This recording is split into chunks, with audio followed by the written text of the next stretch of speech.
streaming on Paramount Plus.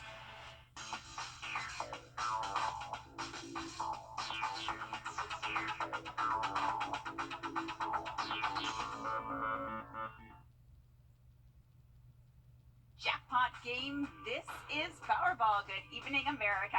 I'm Laura Johnson. Tonight we have another life-changing jackpot for you. It's worth an estimated $1.423 billion. So get those tickets out. Let's play. That first number up is 47. Followed by the number 60. Tonight we're going to meet Francisco Nunez, who won $150,000 playing Powerball. Now for the rest of those numbers, we've got 57, 65, rounding it out with 54. Your Powerball number tonight, good luck everyone, is 19, and your Power Play multiplier is 3. Let's take a look at those numbers one last time. Remember, there are multiple ways to win. We'll see you back here Monday night. Good night, everyone. Live from Augusta, we're watching News 1226 at 11. Good evening. New at 11 in Richmond County. The coroner's office is investigating two separate fatal hit-and-run cases that happened this evening. One person died after being hit by a vehicle on their bike at Lumpkin Road and Fleming Drive just before 8:30 p.m. The other was just a mile away on Richmond Hill Road, where a male was hit and died just after 9 p.m. There was also a fatal accident Saturday morning in South Carolina near Orangeburg, where one person died and another is recovering after being airlifted to an Augusta hospital. We'll continue to keep you updated on all of these cases. We're now tossing things over to First Alert meteorologist Emily Acton. And Emily, you say we can expect a big cool down tonight. Oh yeah, I'm excited for it. This morning we woke up with temperatures in the middle 60s, warmed up to right around 80 for most of us. But let's take a look at our current conditions. If I can get the clicker going, I'll go ahead and tell you anyways. We're in those upper 50s for us this evening. There we go, upper 50s. I know this map's reading 60, but we actually have one right here at the station. It's reading 59.6, so I'm counting it, and we're going to continue to drop off over the next several hours. But hey, check out the overnight lows tonight. Going to be in those lower to possibly middle 40s in some spots, but some of us could see those lower 40s, so definitely a cool down, a big cool down. We haven't seen temperatures that low since May, so drastic difference in those temperatures. And like I said this morning, we were in the middle 60s. We're going to be in those middle 40s overnight tonight, and it's going to be very dry out there. Here's the current dew point, and if it's in those 30s, that's some crisp air for you, Craig. So definitely going to feel even cooler than what those actual temperatures are overnight. Alrighty, thanks for the heads up, Emily. An Allendale homicide suspect has been caught and is currently being held in the Vanderburgh County Jail in Indiana. On Friday, multiple law enforcement agencies received a tip that Jonathan Kelly was staying at a home in the Evansville area. Law enforcement arrived to the home, and Kelly surrendered and was immediately taken into custody. The Allendale Police Department says Kelly was wanted for multiple counts, including homicide and kidnapping. And federal prosecutors have responded to a request by Alex Murdaugh's attorneys asking the government to take control of his assets. Prosecutors say the United States does not intend to seize the assets in the state court receivership at this time, concluding that even if the federal government wanted to seize the assets, they would not, because to be able to, South Carolina claimed jurisdiction over them first. And today, the city of Harlem saw an influx of people coming to take part in the 34th annual Oliver Hardy Festival. Oliver Hardy is a native to Harlem and is best known as one half of the comedic duo Laurel and Hardy. Thousands came out to enjoy music, look at short films, and simply to have fun. But our Audrey Dickerber tells us this festival does a lot more than celebrating a beloved icon, but also supporting local businesses. Craig, the Harlem Museum says this year was an abnormally large turnout, with 24 to 25,000 people at the festival today. Some business owners I spoke to were happy about the big crowd and say it helps support not only the vendors, but the businesses that are already there. A festival for all ages. We did do some shopping because we got some crop charms. Yeah, They were a dollar. They were $1 each. Like I got this one. It's A Supreme shoe. And then I got a baseball one, and it's on my couch right now. And even people from other states. Well, we just came out of the antique store, and that was really cool. And we went to the nice ice cream parlor. So I just love small town feel. We're from a big city, so this is it's very homey. Which means more sales for vendors. We had a lot of people come and look. Like a lot of people come and look at that. And local businesses. We had customers pretty much the whole day, line to the door all day long. It was crazy.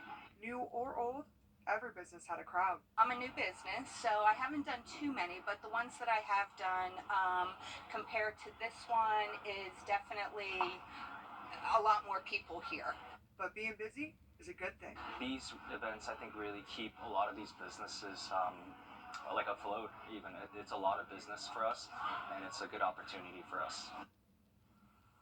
People were excited not only to support local businesses, but excited by the turnout for one of their own small town local icons. All right, thanks for checking into Harlem, Audrey. Now, a former IRS contractor is expected to plead guilty to charges of leaking former President Trump's tax returns. Prosecutors say he leaked tax information from thousands of the nation's wealthiest people to news organizations who are not accused of any wrongdoing. Charles Littlejohn faces one count of unauthorized disclosure of tax returns and return of information. If convicted, he could face a max of 5 years in prison. And today, the Edgefield County Sheriff's Office held a free training on the use of Narcan over at the old Macedonia Baptist Church. Narcan is used to reverse an opioid overdose, and News 12 stopped by and spoke with Edgefield County Sheriff Judy Rowland on why events like these are vital for the community. In this community, unfortunately, Edgefield County leads the population counties. When I say that, the counties in South Carolina who have about a 26,000 population, we lead the state in overdose deaths. Not proud of that at all. And it's community efforts like we're doing right now that's going to make a difference. Narcan is now available both online and in-store at Walgreens, Rite Aid, Walmart, and CVS. Another FDA-approved opioid nasal recovery method called Revive is scheduled to go on sale over the counter in July. Also this weekend, the Dental College of Georgia held its 5K dental dash over at the Augusta Canal, Lake Olmsted Trailhead near Lake Olmsted Stadium. This video after the races, they handed out medals to participants. The purpose of the 5K is to help the Give a Smile program, a student-led organization committed to transforming lives through improved oral health care. One of the organizers for the 5K shared with us how much today's turnout meant to them. A lot of dental faculty, a lot of dental students ended up coming out today, which is just incredible. It shows how much our community and dental school cares about giving really wholesome treatment to our patients at the cheapest cost that we can. So it was a great turnout. We're so excited, and it just really warms our heart that so many people were able to give to our foundation today. The mission of the Give a Smile program is to bridge the gap between financial limitations and proper dental care, ensuring that every patient at the Dental College of Georgia receives the treatment they deserve. And just a reminder, the Fall Greek Festival has returned to downtown Augusta. And tomorrow's the last day. The festival goes on from 11 to 6 over at the Holy Trinity Greek Orthodox Church on Telfair Street. They have a variety of different foods and merchandise, ranging from handcrafted gifts and mementos. Well, overnight tonight, we'll drop off into those lower 40s.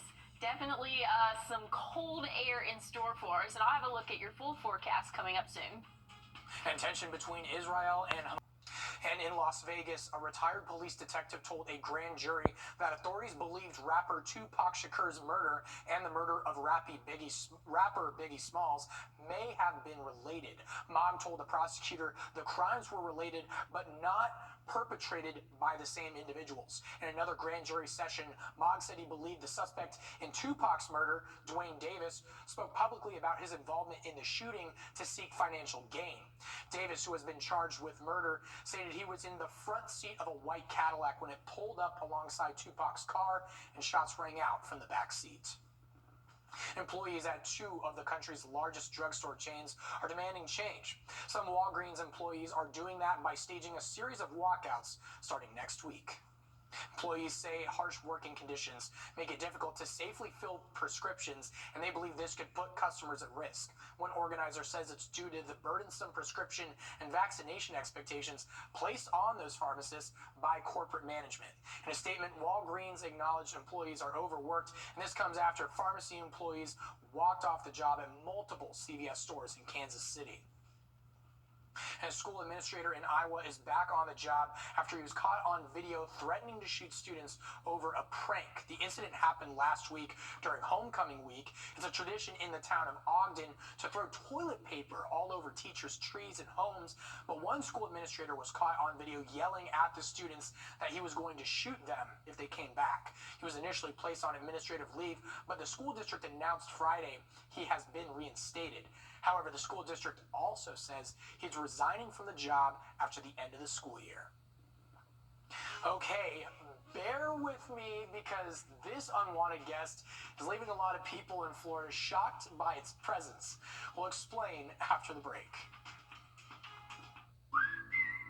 Visit AugustaDuckDash.com. Wrdw.com. Click, click. Thanks for watching News 12 on your side. The goodness in the making.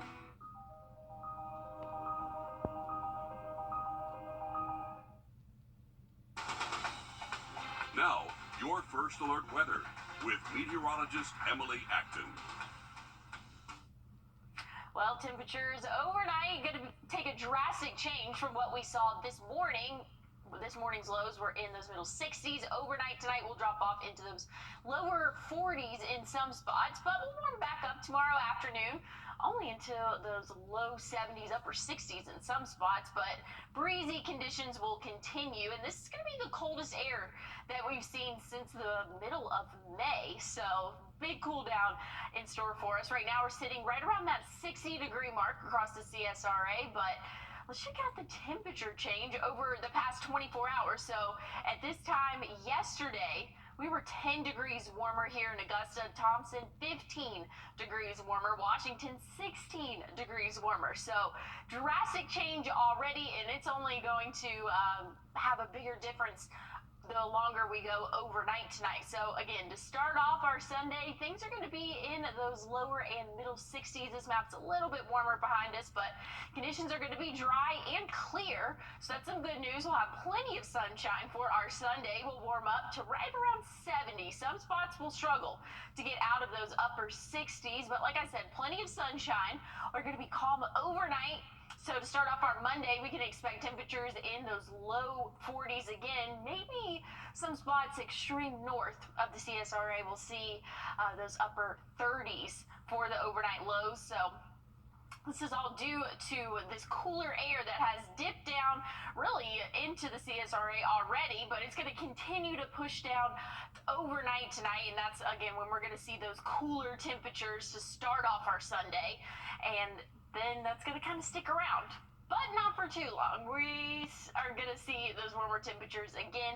We're really in that transition season right now, so we could have a couple of these little false falls, a little taste of fall here and there. But again, Sunday, Monday in the 70s, sunny conditions though, overnight lows in the 40s, and then we kind of get a little bit more seasonable as we go throughout the middle of the week. Those low 80s, overnight lows in the 50s, and then some showers, Craig, looking possible by the end of next week, but temperatures are going to stay around average. I'm loving this fall weather, Emily. That's all I got to say. It's just great seeing it cold. Well, the smell of food might have been unbearable for a hungry, unwanted Florida guest, so much so that it invited itself on board a boat sitting on Florida waters. We get the saltwater crocs, the alligators, the sharks, stuff like that. But I can't say I've seen anything like this before. That means a lot coming from Todd Dillman. He sees more than most boaters because when they break down, they call him for help. That's what he was doing Wednesday evening, pushing a barge back into Naples Bay when something caught his eye. And we were kind of blown away that there was a bear, in Royal Harbor. A big old black bear just hanging out in this ritzy community just a walk away from downtown Naples. It was pretty incredible. If you thought that was incredible, Oh, just wait. I came back around and I looked over and he was on the sailboat. A bear on a boat right in Naples Bay. No one's gonna believe me if I tell them. That's why he pulled out his phone and started recording video after video after video. And I sat here for like an hour and he was just going from front to back on the boat. Now, he wasn't the only one with his jaw on the deck either. The word started spreading around the club that there was a bear on the docks, and I said, no, there can't be a bear on the docks. Walked out to the docks. Sure enough, there was a bear on a boat. I've seen alligators in the marina. I've seen dolphins, manatees. I've never seen a bear. The Florida Fish and Wildlife Commission is tracking the bear's every move. Their experts say this big guy is likely just looking for food. Fall tends to be a more active time for bears. The last place they want to be is in crowded areas. However, that savory smell of something good will pull them right on board. I don't know if that boat, they had used it for fishing and it smelled like fish, or if they just had some snacks stashed. The best way to keep Smokey the Bear off your boat? Do exactly as your mother taught you. Clean up and toss out the trash. It's maybe something for everybody to think about. Bears on boats. Very interesting, but how did the bear get to the boat? Well, Dillman says it had swam across the harbor. Just, again, every week we keep seeing bears in backyards, boats, people. Just put your food away, please. Well, coming up, the #1 Georgia Bulldogs just wrapped up their primetime showdown against #20 Kentucky. News 12 Sports Director Dan Booth joins us live from Athens to break it all down for us next in sports. And as we head into break, here's a live look at Manhattan and your winning lotto numbers.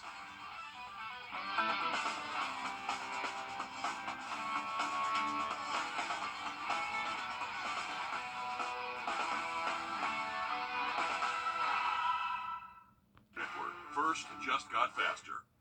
First Alert Radar, powered by Jim Hudson Automotive Group. On your sideline. Saturdays are just different in Athens, and when the Bulldogs are barking, every team in the country should run and hide. News 12 Sports Director Dan Booth joins us live from between the hedges to break down the Dogs' big win over the Wildcats. Dan? Coming into tonight, one of the underlining themes for the two-time defending national champions was slow starts. Well, that wasn't exactly the case tonight because the Bulldogs found the end zone early and often and never took their paws off the gas on the way to beating #20 Kentucky 51-13 in their first-ranked matchup of the season, which was impressive to say the least. And we had two former NBA stars of the many people that were between the hedges tonight, Georgia native and Atlanta Hawks former player Josh Smith, and two-time defending national NBA champion, Rajon Rondo. Now, Georgia got the ball to get things going here, and Carson Beck was cooking, connecting with Marcus Rosemy-Jack Saint for a 40-yard touchdown that got the fans riled up even more than they already were. Now, on the Dogs' next possession, Beck got right back to work by throwing a dime to Ra Thomas, who did a fantastic job of keeping his feet in bounds on that diving touchdown catch, which was impressive because it was initially called back.